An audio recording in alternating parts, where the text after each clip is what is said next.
Chapter 5. Anthony, Anthony, Napaangat ng tingin si Anthony at mukha ng mga kaibigan at business partners na sina Jin at Mon ang nakita niya. hmm? Tinatanong ka ni Mon kung payag ka na bang kumuha tayo ng executive secretary na mag-aasikaso ng lahat ng kaguluhan dito sa office ngayong nakuha na natin ang second biggest project ng kumpanya. Ah, oo, sige. Anthony straightened up on his seat and yawned, focusing his blurry attention on the papers in front of him. What's our next agenda? Mag-break muna tayo. Nag-umpisa ng magligpit ng gamit si Jin. Mukhang mas kailangan mo munang umidlip at siguradong tutulugan mo lang uli kami sa pag-uusapan natin. Sino nakatulog? Ikaw! Natatawang naiiling si Mon. What's wrong with you, man? Ilang araw na namin napapansin na parang lagi kang kulang sa tulog. Nangingitim na yung ilalim ng mga mata mo. I'm fine. Kinusot ni Anthony ang mga mata nang muling mapahikab. Sorry. Medyo, medyo may importanteng pinagkakaabalahan lang sa bahay. Importanteng pinagkakaabalahan? Sa bahay mo? Tumango si Anthony, saka pagod na sumandal sa swivel chair at mariing pumikit.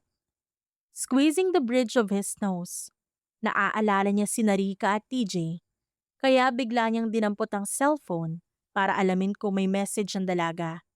Wala naman. Lalo lang tuloy siyang kinabahan. Okay lang kaya sila? Ba't di siya tumatawag? May nangyari kaya? Nawala sa kamay niya ang cellphone. Kinuha na pala yun ni Mon at tinignan kung anong umuukupa sa kanyang atensyon. Kaninong baby tong karga mo? Jin must have seen the wallpaper of his phone. Bago pa makasagot si Anthony, nagingay na ang cellphone. Someone's calling him. Wait, Jin, isn't this Rica Castro? The former executive secretary of Three Aces Constructions? Oh, siya nga yan. Ba't niya tinatawagan si Anthony? Or mas tamang itanong, Kunot noong tinignan ni Jin si Anthony. bakit kami ganitong picture ni Rica Castro? At may number ka pa niya? She's my neighbor. She's also helping me taking care of our baby. Tumayo na si Anthony at kinuha ang cellphone sa mga kaibigang mukhang tinakasan ng kaluluwa sa narinig. Lumabas siya ng meeting room para sagutin ang tumatawag. Rica, what happened? Bakit di mo sinasagot ang text ko? Kanina pa ako text ng text sa'yo ah. I'm sorry. Medyo busy lang sa meeting ngayon. May problema ba? May nangyari kay TJ? Nagpupo ang baby. Nasaan ang face mask at gloves mo? Bilis! May what? Face mask? Gloves? You don't expect me to touch it, do you? No, of course not. I had nightmares when I accidentally first touched it. Ew! I know. The mask and gloves are at my room. Nasa drawer ng nightstand ang first aid kit. Okay, thanks. Rika turned off the cellphone.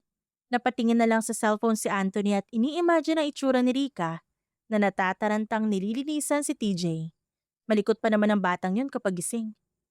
He remembered the first time he changed TJ's diaper for the same reason Rika was having now. Mariin siyang napapikit. Sumasakit ang mga mata niya. Maalala lang na muntik na siyang mag-dial ng 911 para humingi ng tulong. Ayaw naman niyang istorbohin noon si Rika sa trabaho at baka pagtawanan lang siya. Yeah, that was a nightmare in itself. Pero, at least they were okay. He gave out a sigh of relief and went back to his friends. Mukhang nakarecover na ang dalawa dahil agad siyang inulan ng mga tanong. Hinayaan niya ang mga ito at tinutok ang atensyon sa mga papeles na nakatulugan niya kanina. Yaya lang ng alaga mo ang isang Rica Castro? Alam mo ba kung sinong inaalila mo? Mr. Antonio Jose Evangelista? She's the most sought after powerhouse secretary at the moment. Kahit anong kumpanya mapuntahan niya, umaakit ng husto ang profit. Salamat sa organizational at troubleshooting management skills niya. She quit her job few months ago. Kaya nga naging usap-usapan kung saan siya susunod na mapupunta. Kaso hanggang ngayon, wala pa ring balita kung saan siya nagtatrabaho. Tapos malalaman namin, nag-aalaga lang siya ng... Teka, don't tell us na anak mo ang batang yan. Well, Rika said TJ got my eyes. even when he's sleeping. Muntik nang matawa si Anthony sa itsura ng mga kaibigan. Wala siyang balak itama ang iniisip ng mga ito tungkol sa kanya. Kaya ako laging puyat. Nagbabantay ng bata. Dinampot niya ang cellphone na nag-iingay na naman dahil inakala niyang si Rika uli ang tumatawag. But it was his mother's number that was displayed on his screen. Kaya imbes na sagutin, nagpadala na lang siya ng auto message sa ina na nasa meeting pa siya at hindi masasagot ang tawag. Saan na tayo kanina sa agenda for this meeting? Hindi si Rika ang tumatawag kaya hindi sinagot. Sabi ni Jean. May favoritism, no? Segunda ni Mon. Kapag di niya sinagot ang mga tawag natin sa kanya, in the future, alam na. The hell are you talking about? May dumating na text message. Tinignan ni Anthony ang sender. Si Rika. Binasa niya ang mensahe. All done. Thanks. I won't have any nightmares. Napapangiti pa siya habang nagtatype ng reply. No probs. See you later. Tapos, pagbabaan niya, bilis sumagot. May pangiti-ngiti pa. Sabi ni Mon. At pag tayo ang kausap, tinutulugan. Pagdadrama ni Jin. Nakakaselos na. Can we just go back to our meeting?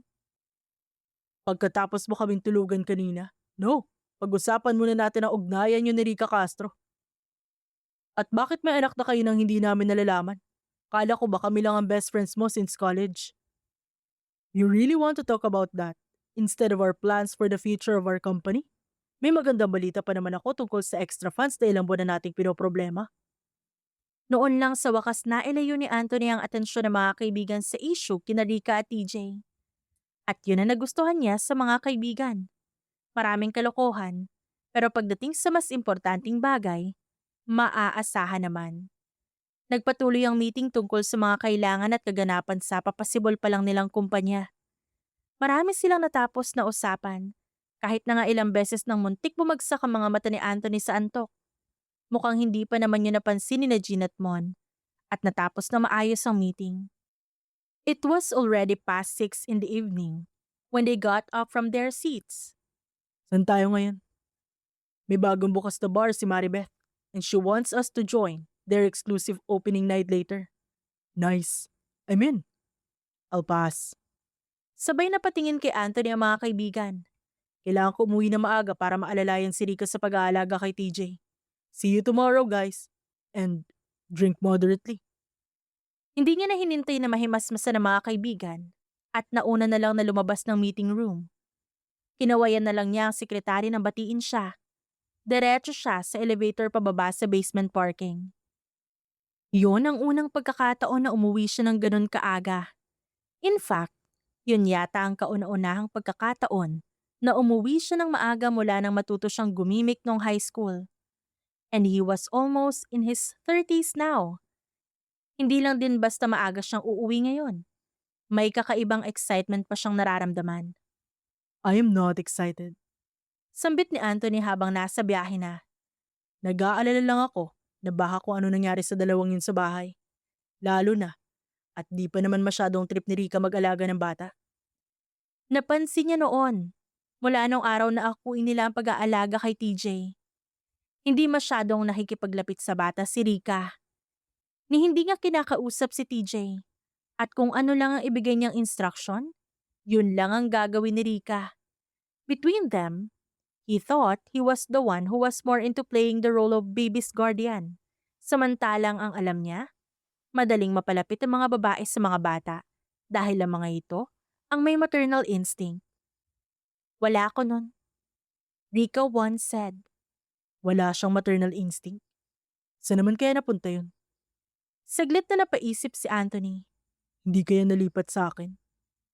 Inihilamos niya ang kamay sa muka nang huminto ang sasakyan sa isang red light.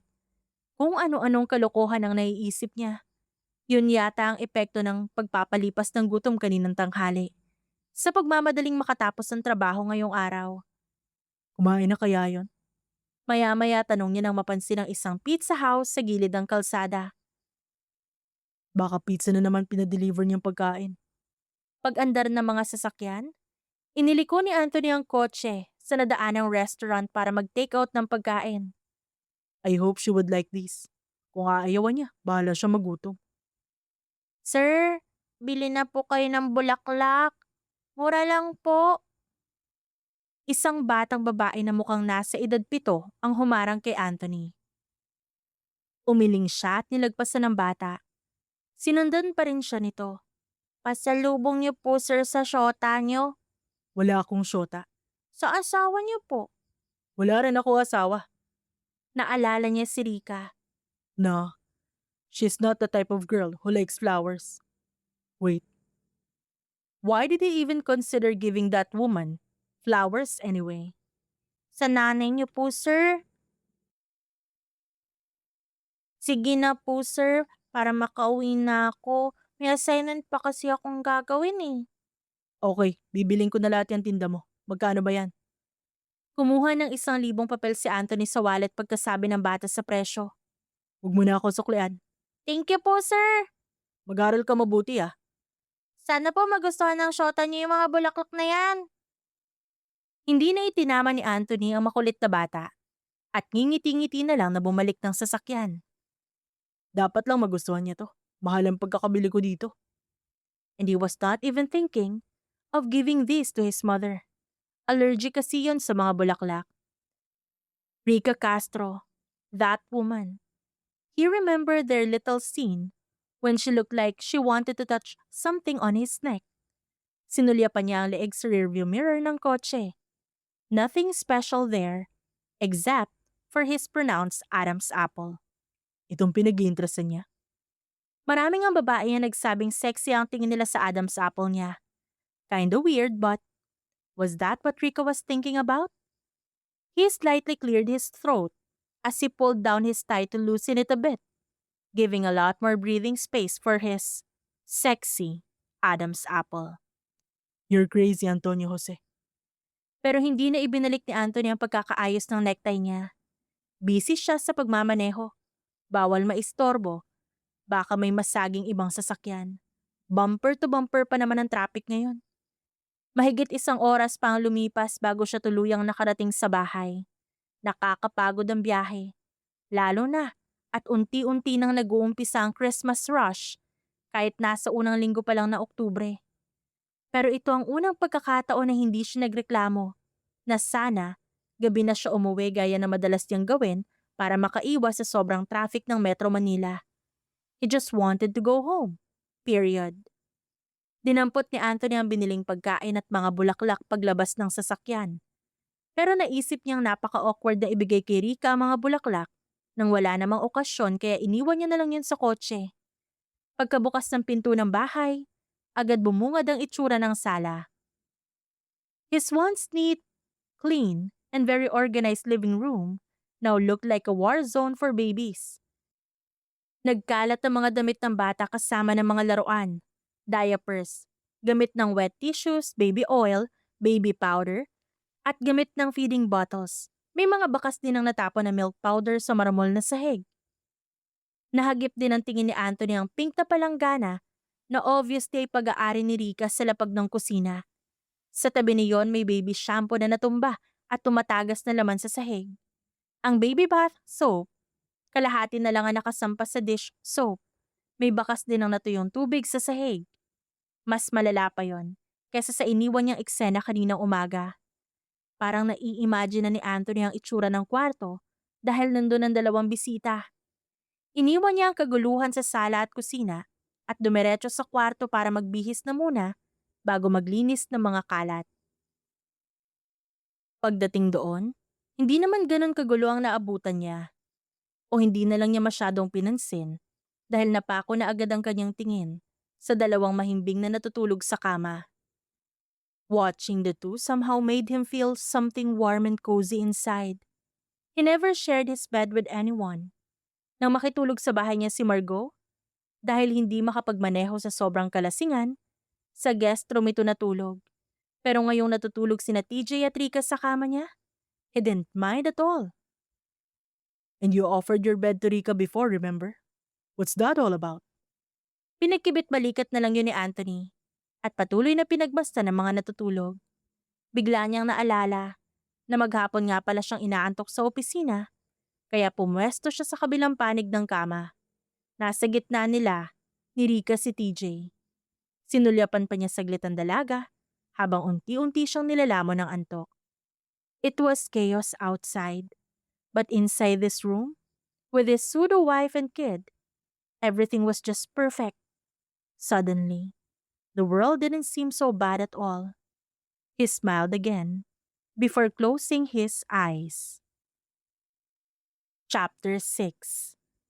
Nagtaka si Rika kung bakit wala ang pamilyar na pink bunny wall clock sa ibabaw ng work table na automatic niyang tinitignan tuwing pagising. Pati ang work table mismo wala. At iba rin ang gamit na makikita sa kwarto. Wait, this was not her room. Noon lang niya naalala na nasa kwarto siya ni Anthony kung saan niya pinalitan ng diaper kanina si TJ. Hindi niya na naalis doon ang bata dahil baka maistorbo sa pagtulog. At dala ng antok, nakatulog na rin siya ng hindi namamalayan. Pasado 7:00 na ng gabi. Wala pa sana siyang balak kumilos dahil day off naman niya ngayon. Kundi nga lang niya napansin ang natutulog na si Anthony sa kabilang panig. Anthony. Siguro sa pagod at labis na antok, nakatulog na ito nang hindi nagpapalit ng damit. At kung may pasok siya ngayon, may iwan na naman kay Anthony si TJ, imbes na nagpapahinga na lang sana. Base sa experience ni Rika sa ilang araw na pag-aalaga sa bata, mahirap patulugin si TJ. Napapagod na siya isipin pa lang kung anong klaseng adjustment ang ginagawa ni Anthony para lang mabantayan ng maayos si TJ buong magdamag. Hindi niya kaya ang ganong klase ng sakripisyo. He must have wanted that money so bad. Pero napaka-peaceful ng mukha ni Anthony habang natutulog at hindi maatim ni Rika na istorbohin ng lalaki. Kaya hinayaan niya lang ito makapagpahinga. Total naman wala siyang pasok mamaya. Hihintayin na lang niya magising si Anthony. In the meantime, siya na munang bahala mag-asikaso kay TJ kapag nagising na ang bata batuta. At magpipiesta muna ang mga mata niya sa gwapong mukha ni Anthony at sa crush niyang Adam's apple. Unti-unting dumilat si Anthony. Huli na para mag-iwas ng tingin si Rika dahil huling-huli na siya nitong nakatitig. Huli rin ang kanyang mga ngiti. Ay, Bati ng binata. Bahagya siyang napakislot nang marinig ang boses ni Anthony. Kasabay ng pagsipa ng kakaibang kaba sa kanyang dibdib. No. Hindi na bago ang ganun tibok ng kanyang puso dahil ilang beses niya na yung naranasan at naramdaman. At lahat ay may kinalaman sa mga ginawa, sinabi, at mga tingin ni Anthony. Hindi siya ganun kababaw para hindi maintindihan ang tinatahak na direksyon ng lintik niyang puso. No, Rika. Just no. Hi, Ren. Simpleng sagot niya. Sorry, nagising ba kita? Marahang umiling si Anthony nang hindi inaalis ang tingin sa kanya. mababaw talaga ang tulog ko. Para maaga kaya ta umuwi ngayon? Usually kasi, lagpas 8:00 na ito dumarating mula sa trabaho. Walang traffic? Wala masyadong trabaho sa opisina, kaya nakauwi ako na maaga. He gave out a soft sigh, still not taking his eyes off her. Kung alam ko lang na ganito kaganda ang makikita ko sa pag-uwi na maaga, sana pala noon ko pa ginawa. And he gave her a smile that almost melted her stubborn heart. Bumangon na si Rika bago pa kung anong mangyari sa aandap-andap niyang katinoan. Magpalit ka na muna ng damit bago ka matulog ulit. Yeah, I should. Bumangon na rin si Anthony. Bumili nga pala ako ng pagkain. Baka gusto mong kumain na muna. It's okay. Sa bahay na lang ako kakain. Wala naman akong pasok ngayon kaya makakapagluto ako na maayos. Naglakad na siya palabas ng kwarto. Alis na ako. Okay, thank you. Hindi na lumingon pa si Rika pagkasara ng pinto. Noon lang niya napansin na gano'n na pala kalala ang tibok ng kanyang puso kahit wala namang kakaibang nangyari. Ano naman ang pwedeng mangyari? Tanong niya sa sarili. Hay nako Rika, tulog lang katapat niyan. Pero hindi agad nakaalis si Rika dahil sa dami ng kalat sa sala. Hindi niya yun nailigpit kanina dahil sinabayan niya sa pagtulog si TJ. Hahayaan na lang sana niyang si Anthony ang magligpit. Dahil hindi naman kasama sa usapan na maging tagalinis din siya ng ganong kalat. Pero naaalala niya ang itsura ng binata na nakatulog ng hindi nagbibihis. With a deep sigh, she started picking up the mess in front of her. Kapag nasa katinuan na si Anthony, kakausapin niya itong kontratahin si Inday, ang raketerang kasambahay ni na Mrs. Isiha. Lagi niyang kinokontrata ang tagalinis si Inday tuwing tinatamad siyang maglinis ng sariling bahay. Para mabawasan naman ang mga inaasikaso ni Anthony. Napansin ni Rika ang paper bag na nasa ibabaw ng sofa. Inusisa niya yun at nakita ang 3 putahe. Ito yung sinasabi niyang binili niyang pagkain. Dami nito ah. Ganito siya kalakas kumain. Hindi halata sa katawan. Napasulyap siya sa nakasarang pinto ng kwarto. Kumain na kaya siya bago umuwi? Mukhang hindi pa. Ni hindi nga nakapagpalit ng damit bago nakatulog kanina. Mabilis niyang tinapos ang paglilinis. Sa abot ng kanyang makakaya, saka dinala sa kusina ang mga pagkain para i-reheat sa oven. Para kung sakali magising mamaya si Anthony at maisipang kumain, mainit-init pa ang mga ulam. Walang kanin. Hinalungkat ni Rika ang mga cabinet para maghanap ng bigas. Madali namang hanapin ang mga gamit doon kaya nakapagsaing siya at nakapag-reheat ng mga pagkain ng walang kahirap-hirap. Katatapos lang i-off ang rice cooker ng paglingon ni Rika, papasok naman sa kusina si Anthony habang isinusuot ang t-shirt.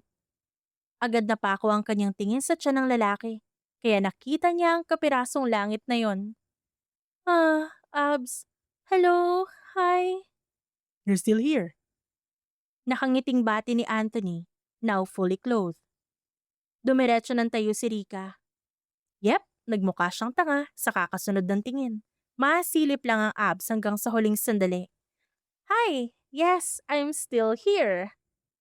Tumikim siya ng malakas. Sorry, pinakailaman ko na yung kusina mo.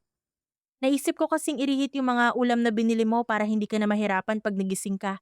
At naisipan mong kumain. Nagsaing na rin pala ako. Really? He came in and checked what she did. This is really nice. Ngayon lang may nagluto para sa akin. Hindi ka pa pinagluluto ng mga babae mo? Sino babae? Kanin lang ang niluto ko.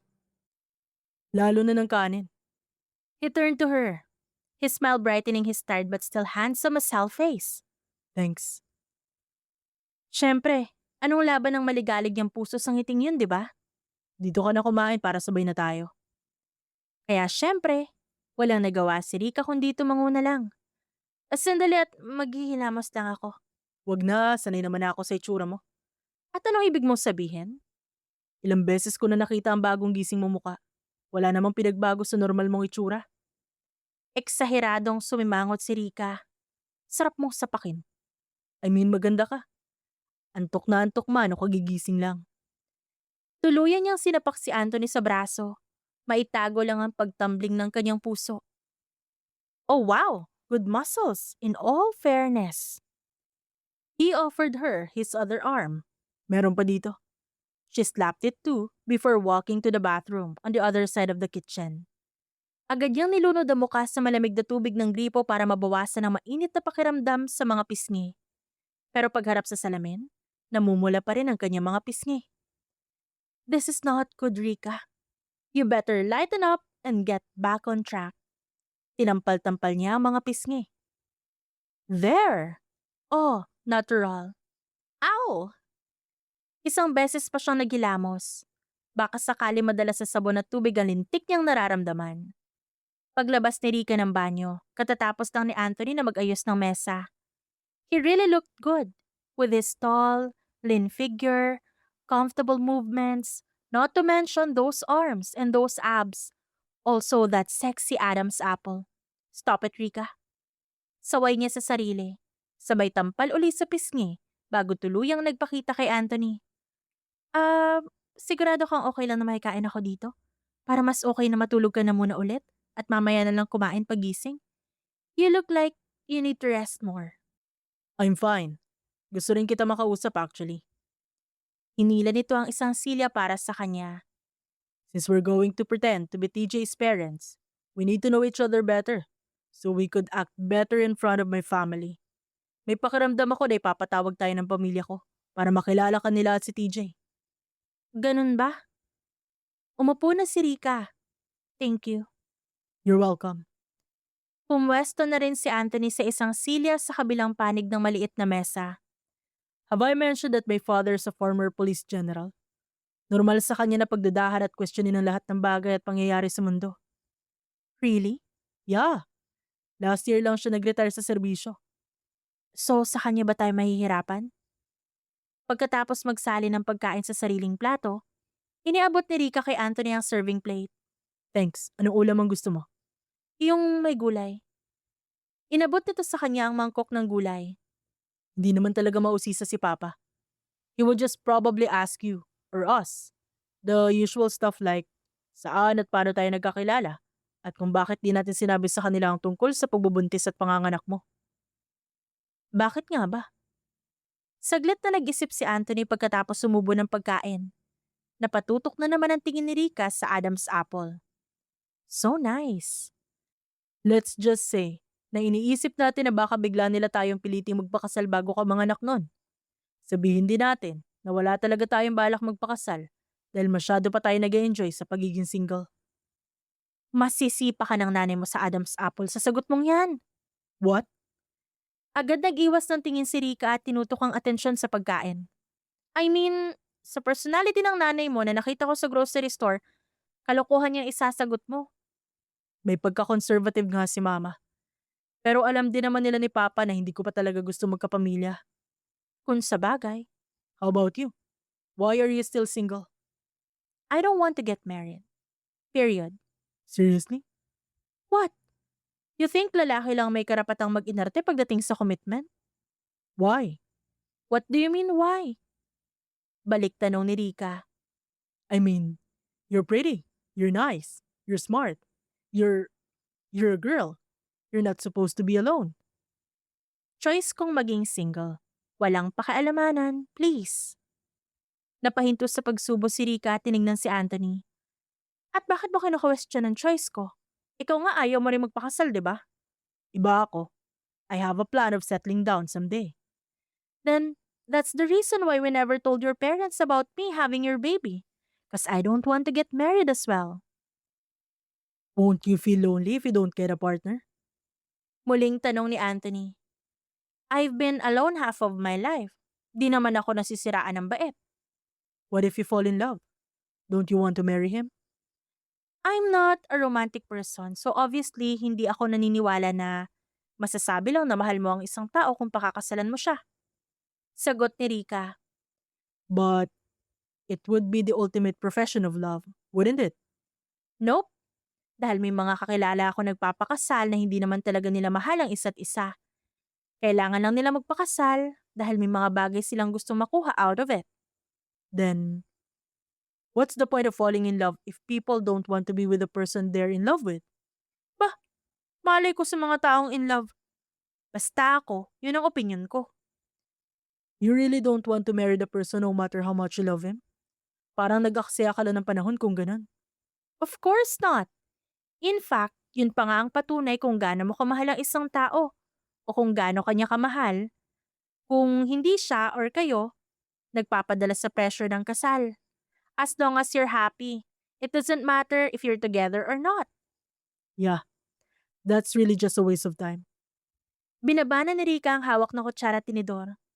Teka nga, kanina ko pa napapansin na puro ka kontra sa mga opinion ko sa buhay. Anong problema mo? Wala naman. Nagpatuloy na sa pagkain si Anthony. Ako kasi kapag nagmahal, gagawin ko lahat para makasama ang babaeng mahal ko. In every legal way.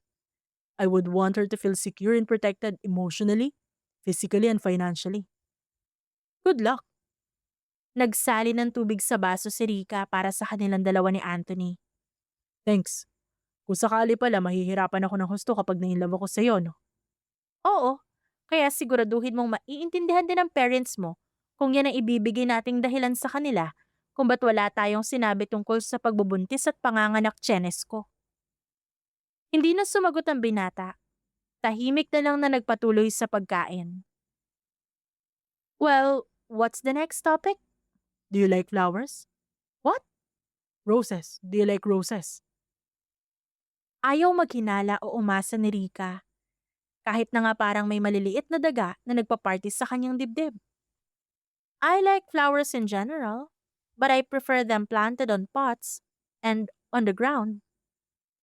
He gave out a disappointed sigh. Sayang, Ang alin? yung bulaklak na binili ko, Para kanino? para sa'yo. At bakit mo ako bibigyan ng bulaklak? Wala naman. Naisip ko lang. Kain ka na uli. Chapter 7. No. Hindi pa rin pinagpatuloy ni Rika ang pagkain. Hindi ako naniniwala na basta wala lang yun, Anthony. Oh, Yes. You asked me about my belief in love. I'm just curious. You tried to convince me to change my views on love. I did. You even told me not to think that you're as bad as I first thought you were. Because it's true. I'm really a nice guy. And now, the flowers? Maluwang nangiti ang sinagot ni Anthony. Sarap lamutakin ng gwapong mukha ng unggoy na to. Are you flirting with me, Mr. Evangelista? Mr. Evangelista's my father. Call me Anthony. And no, I'm flirting with you. What? What? You said no. And that you're flirting with me? I did.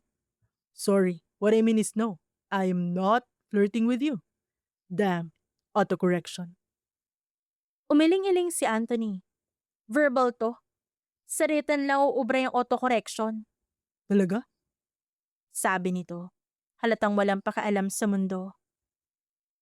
Ang totoo, gusto ko lang naman makilala ka pa ng husto. Matagal na tayo magkapitbahay pero ni minsan, hindi pa yata tayo nakakapag-usap na maayos. Ano naman ang pag-uusapan natin ng maayos? Tanong ni Rika. You know, neighbor stuff. Ano yun? The point is, gusto lang kita makilala ng husto. Bakit? Gaya ng kagustuhan mong makilala rin ako ng husto. Wala akong balak na ganyan. He looked offended. Aren't you curious about me? No? He looked really offended. How could you not be interested in the person living next door to you? Masyado akong busy sa sariling buhay. Wala akong balak at panahon na i-expand ang circle of friends ko. I can't believe this. Hindi mapakalis sa kinauupuan si Anthony. Ito ang unang pagkakataon na may kilala akong isang tao na walang interes na makilala ako bilang kapitbahay. Sigurado si Rika, hindi lang yun ang pinuputok ng butsi ng lalaki. Your ego showing, Anthony? Pasalamat ka at hindi tayo totoong kasal. Dahil kung hindi, sa sofa ka matutulog ngayong gabi. Oh, sorry. Of course, she wasn't expecting he would easily back down like that. At mukhang kinagulat din ito, mismo, ang naging reaksyon. Kung naging totoong mag-asawa nga sila, at may ganitong klase ng away, yung tipong ang tapang-tapang ni Mister, tapos kapag nagbanta na si Mrs. biglang titiklop ang tigasing Mister. Nagkatinginan sila at maya-maya, sabay na unti-unting natawa, dahil pareho na ang takbo ng kanilang imahinasyon. Wala na silang naging usapan pa at nagpatuloy na sa pagkain habang pigil na pigil ang pagtawa. Na hindi rin naman naging matagumpay, dahil panaka-naka, maririnig ang impit nilang tawa. Anthony's phone rang. He was still chuckling when he answered it. Hello, ma. Napatigil sa pagtawa si Rika. Bahagya siyang kumaway kay Anthony para ipaabot. Sa nanay nito ang pagbati niya. And my babe says hi too, ma. Nakangiting kumindat pa sa kanya ang binata. Eksahirado siyang sumimangot at umakto pang nasusuka. Kinikilabutan talaga siya kapag tinatawag na babe ni Anthony. Ew. She's with me. We're having dinner. Siyempre, ma, we're a couple. Natural lang na magkasama kami mag-dinner. I'll turn on the speakerphone so you could talk to her. Oh, doubtful mother of mine. Inilapag ni Anthony ang cellphone sa mesa. Hello, Iha, are you there? Came his mother's unusually cheerful voice. Hello po. Totoo rin po nagdi-dinner kami ni Anthony ngayon, dito sa bahay niya. Really? But, It's only past 8 in the evening. Ma, anong oras ba dapat mag-dinner ang mga tao? 8:00 ng umaga? Sush! Young man, natuwa lang ako na malaman na maaga kang umuwi sa bahay mo. Usually kasi kapag ganitong oras, nakababad ka pa sa opisina at nagpaplano kung saang bar ka na naman tatambay. I am so happy. You're being a responsible father and a husband now. Hindi pa naman po kami Bakit nga pala kayo tumawag, ma? Yeah, I almost forgot that. Huling araw na ng lamay ng Lola Feliz mo bukas. Gusto ng papa mo na pumunta kayo kasama na mag-ina mo.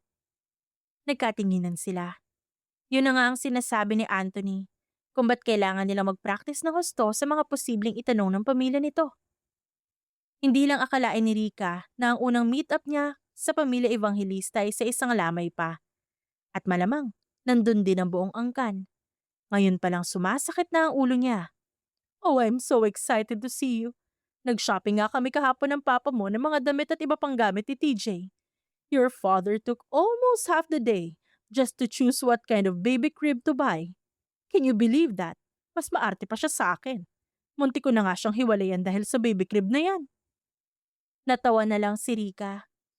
Sigurado hong matutuwa si TJ kapag nalaman niya ang kwento ng baby crib na ginamit niya nung bata pa siya. Oo, ikwento mo sa apo namin. At nang malaman niya na wag niyang ipapaubaya sa tatay ang pagbili ng baby crib sa magiging anak niya balang araw. Baka yun pa ang maging mitya ng paghihiwalay niyo mag-asawa? Baka batuhin lang kayo ng judge na hawak ng annulment case niyo kung sakali. Pareho silang natawa sa pinagsasabi ng excited na ina ni Anthony.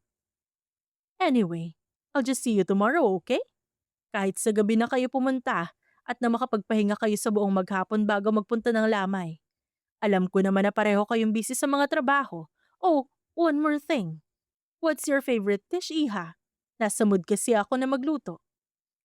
Naku, wag na ho, maaabala pa kayo. It's not a bother. Besides, ito ang unang pagkakataon na makakapagluto ako para sa special girl ng aming uniko iho, kaya walang problema sa akin. I love doing things to make you feel more welcome to our family. To make you feel more welcome to our family. Maglilimang taon na mula nang mamatay ang lolo't lola ni Rika.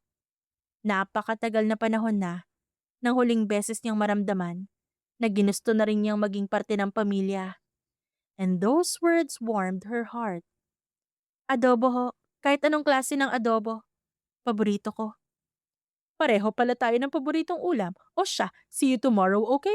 Bye, dear. Sa akin, ma. Di kayo magpapaalam. Han, adobo ang paborito ng manugang nating hilaw. Then the line was cut off. Magulang ko ba talaga yun? Iiling-iling na dinampot ni Anthony ang cellphone. Nakatingin pa rin si Rika sa cellphone kaya nakita niya ang wallpaper niyon. Ang picture ni Anthony nakarga si TJ. Buti walang kumu-question sa'yo sa wallpaper mo. Meron na, yung dalawang kaibigan ko. Nakangiting tiningnan ni Anthony ang cellphone. I should have captured their reactions. It was classic. Hindi ka man lang nag-alala na ipagsabi nila yung status mo ngayon. Masisira ang reputasyon mo sa mga babae. Nagkibit-balikat lang ito. Binulsa ang cellphone at tinuloy ang pagkain. Sa isip ni Rika, naniniwala siyang nag-aalala din si Anthony dahil hindi naman ito totoong isang binatang ama. Pero dahil kailangan makuha ang pamana ng lola, wala na itong pakialam kahit masira pa ang reputasyon. Unti-unti nang nagbabago ang pananaw niya sa plano ni Anthony. Yes, he must have wanted that money so bad, but it was only because he just wanted to put his new company on the right track. And that wasn't so bad, right? May mga tao na magkakaroon ng bagong trabaho. May mga pamilya na kahit paano giginhawa ang buhay. Dahil sa dedikasyon ni Anthony na mapatakbo ng maayos ang kumpanya. Kapalit ng sakripisyo ang reputasyon nito sa mga babaeng makakarelasyon balang araw. Yes, that was not bad at all. Pasensya ka na sa kakulitan ng nanay ko ah. Ganun talaga yun pag excited. It's fine. Nakakatuwa nga eh. Ngayon ko lang ulit naranasang pag-aksayahan ng panahon ng isang nanay. Napatitig si Rika sa halos papaubos ng pagkain sa sariling plato. Ni hindi ko na maalala kung kailan ako pinag-aksayahan ng panahon ng sarili kong ina. Kaya nagpapasalamat ako sa kakulitan ng nanay mo. You miss them? Your family? Hindi siya sumagot. Come to think of it, hindi ko yata napansin ni minsan na may ibang tao nagpunta sa bahay niyo. Meron ah. Buwan-buwan kaya akong dinadalaw ng mga taga Meralco, Maynilad, Globe, at Sky Cable. Hindi counted sa bisita ang tagadala ng monthly bills mo. What I mean is, yung pamilya mo mismo. Your parents, siblings. Hindi talaga nila ako dadalawin. Dahil 16 pa lang ako, naglayas na ako sa amin at sinalola na yung nag-alaga sa akin. Naglayas ka? Tapang mo ah. Nagkibit balikat si Rika. So your parents never took you back? Nope, alam nila kung saan ako nakatira at kung sinong kasama ko. Kaya siguro hindi na sila nag-abala pang dalawin ako. Nagpapadala na lang sila ng pera kina Lola para sa allowance ko. Pero masyado ka pang bata nun para mawala sa poder ng mga magulang mo. Hindi man lang ba sila nag-alala para sa'yo? Hindi, problem child ako eh. Kaya malamang mas masaya silang nawala ako sa poder nila. Nawalan sila ng sakit ng ulo. Matagal na panahon na, mula nang maisip ni Rika ang nakaraan. Pero hanggang ngayon, peste, nasasaktan pa rin siya. Is it okay to ask what happened? Tumangulang siya. Hindi ko kinaya ang pressure sa loob ng pamilya. May 3 ako nakatatandang kapatid. Bata pa lang, dinidiktik na sa amin na dapat di kami basta maging simpleng mamamayan lang ng bansa. Kailangan meron kaming marating. And when I say marating, it means surpassing what our parents had accomplished. And what have they accomplished? 2 beses na-appoint si Papa as Secretary of Higher Education. Si Mama naman, presidente ng isang sikat na university sa Manila. I should also mention that my lolo was once a high-ranking government official and my lola was a top-notch lawyer. Wow! So, back to my sisters. One is a doctor in the US now, one owns a real estate company sa Canada, and one is a fashion editor in Paris. The apple does not fall far from the tree. I see. And you? Wala, chill lang. Tumawa si Anthony. Well, that's not what I heard from my colleagues. Ang sabi nila, isa ka sa mga pinag-aagawang executive secretary ng top company sa bansa. Hindi ko alam na ganyan pala ako kasikat. So ano nangyari? Ba't ako nag-quit? Dahil naalala ko kung bakit ako lumayas sa pamilya ko in the first place. I was striving to be the best for other people. And that was not what I wanted. Tinusok-tusok ni Rika ang buto ng manok sa plato. Hindi ako kasing talino o kasing motivated na maging achiever gaya ng mga ate ko nung bata pa ako. Pero tuwing nakikita ko masaya ang parents namin, kapag nagtatap ang mga ate ko sa school, kapag pinupuri sila ni na mama at papa, naisip ko na gusto ko rin ng ganong reaksyon sa kanila. I wanted them to be proud of me.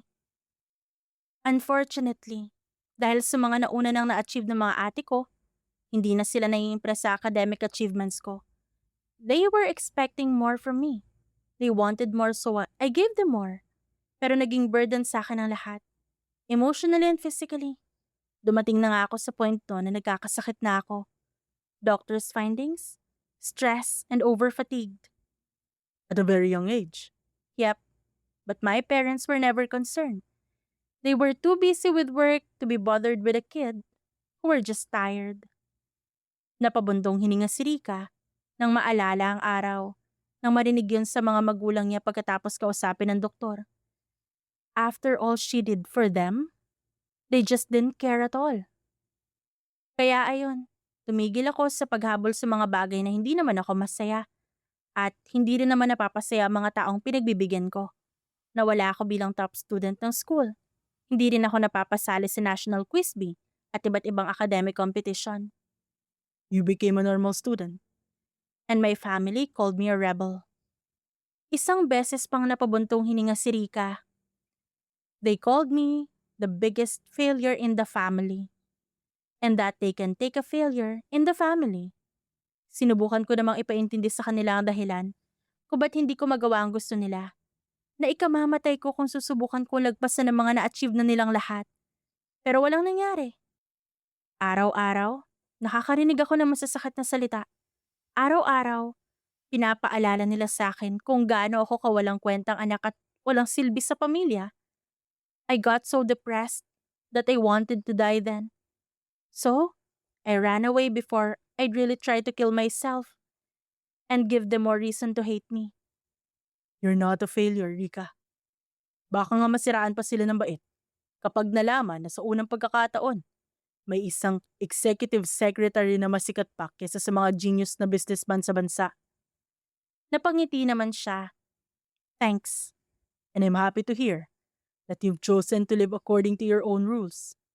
Because I don't want to wake up one day and realize that I spent my whole life trying to achieve something that wasn't even what I wanted. A dream that wasn't even mine. Tumangutango si Anthony at hindi na nagsalita pa. But that was enough for Rika. To have someone just to listen to her. Ramdam niya ang sakit sa alaala ng kanyang kabataan. Pero masaya na nagkaroon siya ng pagkakataong maglabas ng saloobin na matagal-tagal na rin niyang tinatago.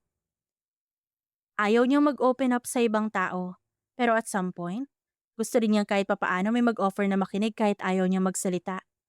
Yung magtitiyagang maghintay hanggang sa maging komportable siya na buksan ulit ang puso at ibahagi ang pangit niyang nakaraan. Maswerte kasi naging parents mo, Anthony. Kaya maging mabait ka lagi sa kanila. Mabait naman ako. Naghikab ito at nagpatuloy na ulit sa pagkain. Parents ko ang dapat mong sabihan na sila maging mabait sa akin. Huwag ka mo sila makulit sa love life ko. Naghikab ulit ang lalaki. At noon lang napansin ni Rika na kaya pala hindi na ito masyadong dumadaldal ay tinatabla na uli ng antok. Ako na lang maghuhugas ng pinagkainan. Alok niya. Magpahinga ka na lang. Mukhang kulang na kulang ka na talaga sa tulog eh. I can't let you do the dishes. Baka hindi na maulit to. Hindi na nagtanong si Rika kung anong ibig sabihin yon. Alam naman niya. Pero mabuti nang hindi mag-usisa para hindi na sila maging awkward sa isa't isa. Maganda pa naman ang mood nilang pareho ngayon. Naghikab na naman si Anthony at nagkusot na ng mga mata. Napangiti na lang si Rika at binitbit na sa lababo ang mga pinagkainan. Bukas mo na lang hugasan ang mga pinagkainan. Tumango na lang si Anthony na bahagya ng nakasubsob sa mesa. Gusto mo ako na muna magbantay kay TJ ngayong gabi? Day off ko naman. No? Ang kasunduan ay kasunduan. Nagangat ng mukha si Anthony at ngumiti. Don't worry. I'll be fine. Oo nga pala. Paglabas mo, kunin mo yung pasalubong ko sa'yo sa likod ng kotse. Pasalubong. Well, it's more like an advance thank you gift for coming to my grand aunt's wake with me. Nang walang extra payment. Hihirit pa sana si Rika na sana pinera na lang ang regalo. Kundi lang siya naaawa sa antok na itsura ni Anthony. Kaya tumango na lang siya. Pahinga ka na. I will. Thank you, Rika. Thank you din sa pa-dinner, Mayor.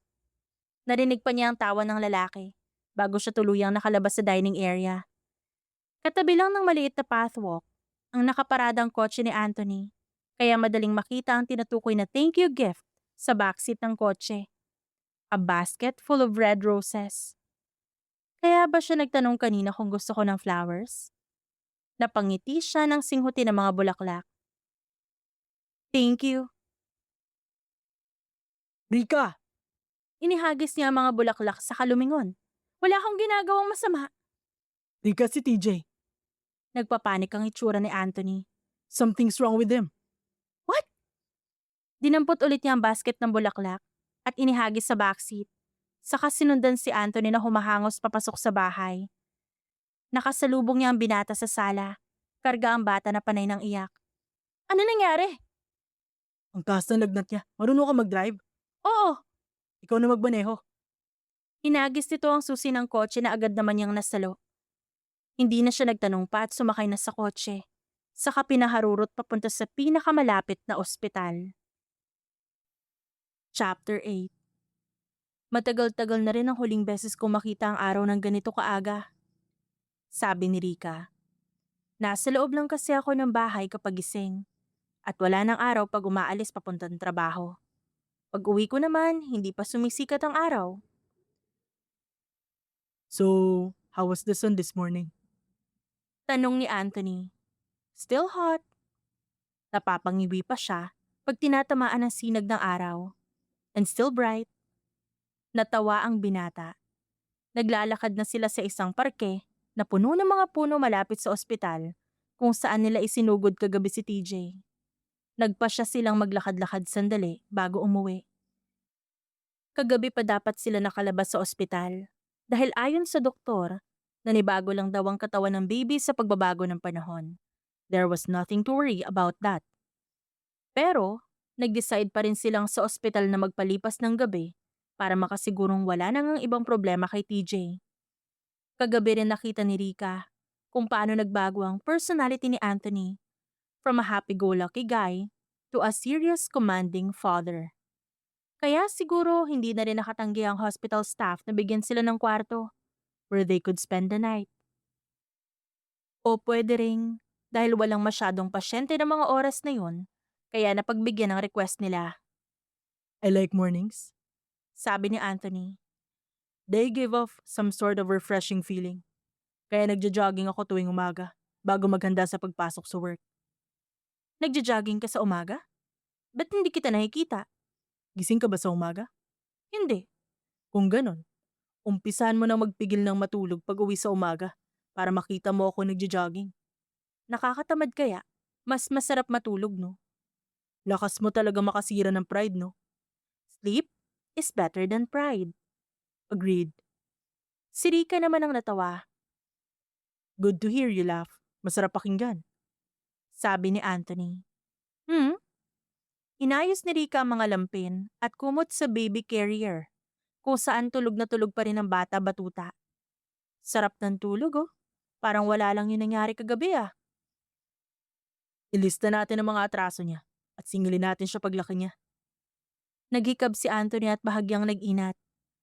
I had a good night though. Mabuti na lang at pumayag ang ospital na magstay tayo ng isang gabi sa kanila. Nakatulog tayo na maayos kahit paano. Oo nga, gawin kaya natin uli yun. Baka magkaroon bigla ng emergency.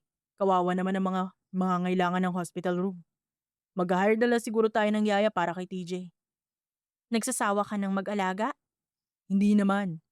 Nag-aalala lang ako na kinukulang ka na sa pahinga. Ako pa talaga ang inalala mo, samantalang ikaw ang laging gising sa gabi sa pagbabantay sa batang to. Yes, ganyan ako ka-sweet. Yes, I agree. Kahit malapit na magkatabang tao ang eyebags mo. Totoong na-touch si Rika sa pag-aalala ni Anthony. She wanted to reach out to him and pinch his arm. Pangit ba? Tanong ng binata. Ang alin? Ang eyebags ko. No?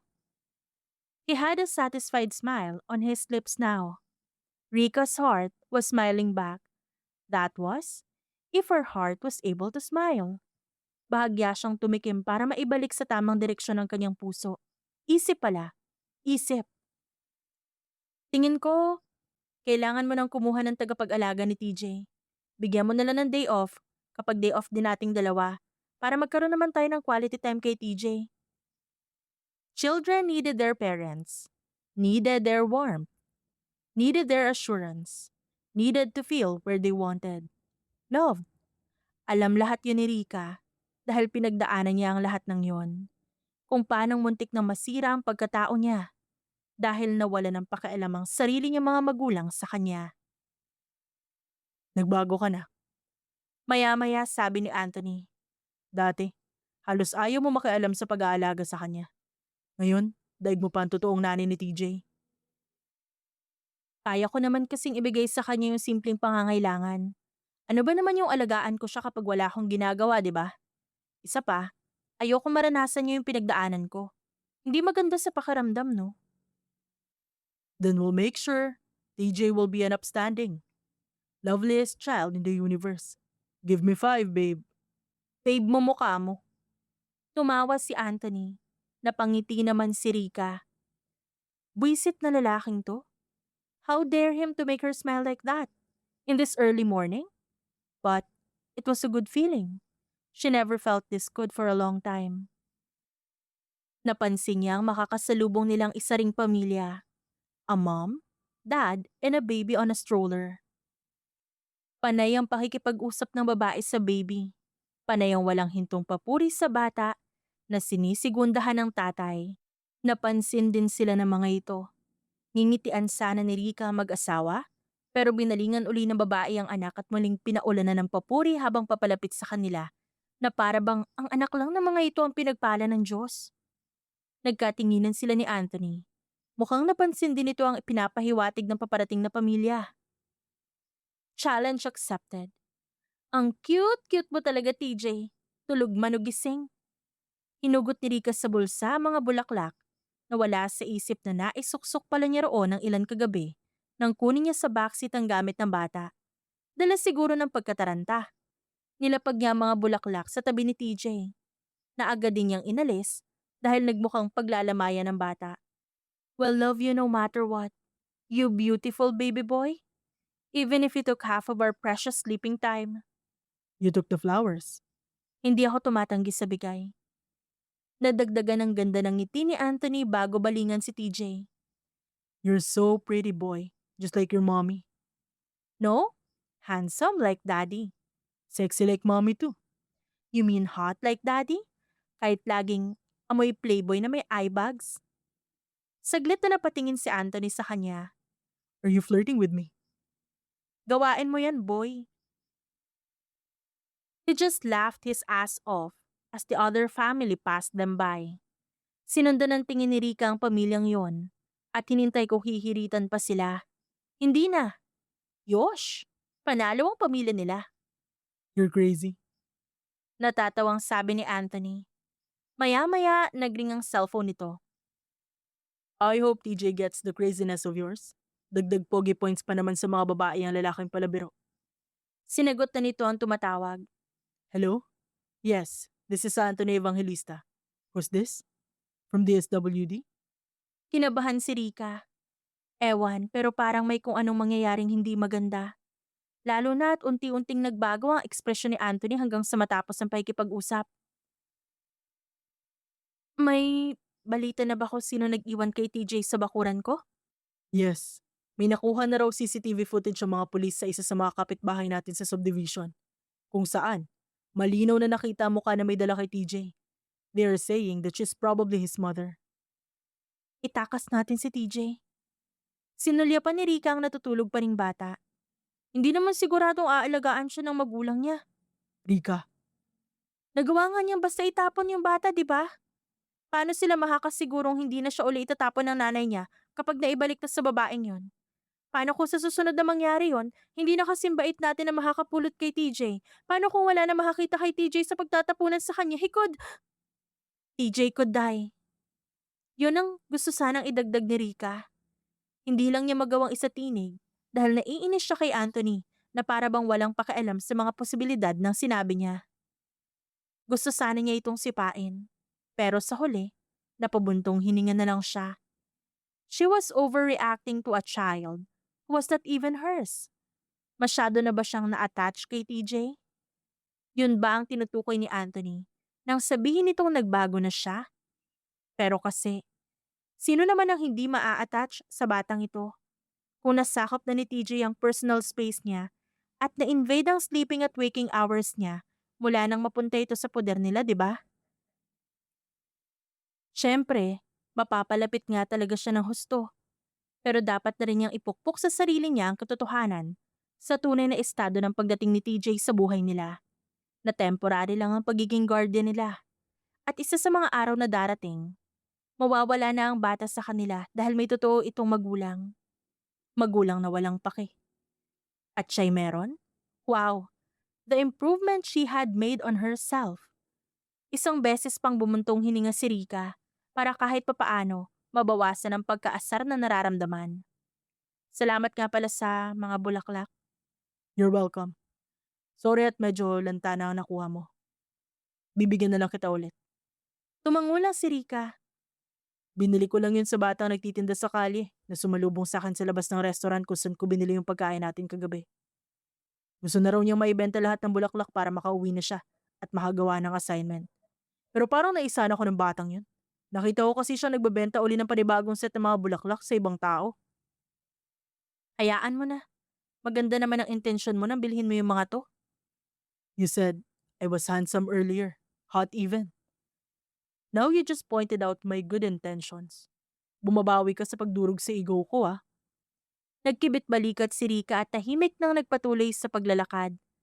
Sana, hindi pa napapagod si Anthony sa pagbitbit kay TJ. Gusto pa niyang maglakad-lakad ng mga ilang minuto pa, baka sakaling mabawasan, kung di man mawala, ang inis na nararamdaman niya sa posibleng pagsulpot na magulang ni TJ. Kung kailan umaayos na ang lahat. Rika, you want this? Ngayon lang napansin ni Rika na nasa tapat na sila ng isang flower shop sa bahaging yun ng parke. Isang rosas na nakatanim sa paso ang hawak ni Anthony. Itapon mo na lang yung mga lantang bulaklak. Ito na lang iuwi mo. Ayoko nga. Pinaghirapan ko tong bitbitin dito, no? Lumapit siya kay Anthony at nakiusyoso sa mga halaman. Mas gusto ko yon, mas maraming bulaklak. That's not a rose. Marigold po yan, ma'am, sir. Sabi ng nagbabantay sa tindahan. Madali lang hong alagaan yan. Tamang dilig lang ang kailangan araw-araw. Naalala ni Rika ang naging usapan nila kagabi tungkol sa mga bulaklak, kung saan sinabi niyang mas gusto niya ang mga halaman na nakatanim imbes na cut flowers. Sineryoso niya? That's really sweet, Roses means love. sabi ni Anthony. Itong marigold kuya, anong meaning yan? Di ko alam sir eh. Tindero lang ho ako dito. Huwag mo nang i-pressure si Kuyang Tindero, Anthony. Basta maganda ang marigold kesa sa rose. Period. Ako na lang magbibigay ng meaning. Saglit na nag-isip si Anthony. Then he looked shy all of a sudden as he avoided her eyes. Wag na pala, corny eh. Natawa na lang nang wala sa oras si Rika. Ang cute kasi na itsura ni Anthony. Shy na shy habang may bitbit na natutulog na baby at namimili ng halaman na hindi alam ang sinisimbolize. Gumaan ang pakiramdam niya at nakalimutan ang mga inaalala kanina. This guy, he was doing something nice to her heart. Tiningnan siya ni Anthony. Mukhang may tatanong yata. Huling-huli nito ang kanyang ngiti na hindi naman niya binalak itago. They just look at each other for a while there, like they were the only people in the world right now, with the birds singing in the distance, the warm rays of the sun playing around them, through the leaves of those trees dancing in the slightest breeze. He slowly smiled back at her. Naisip tuloy ni Rika, hindi rin pala masama ang magpakita sa liwanag paminsan-minsan, lalo na at gaya ng lalaking ito ang makakasama niya. Maabangan na nga niya ang pagja-jogging ng mamang ito. Sir, bibilin niyo po ba itong marigold o itong rose? Bibilin ko yung dalawa. Sabi ni Anthony nang hindi inaalis kay Rika ang atensyon. The one without meaning and the one which means I love you. I love you din sir. Babalot ko na lang ho yung mga ito.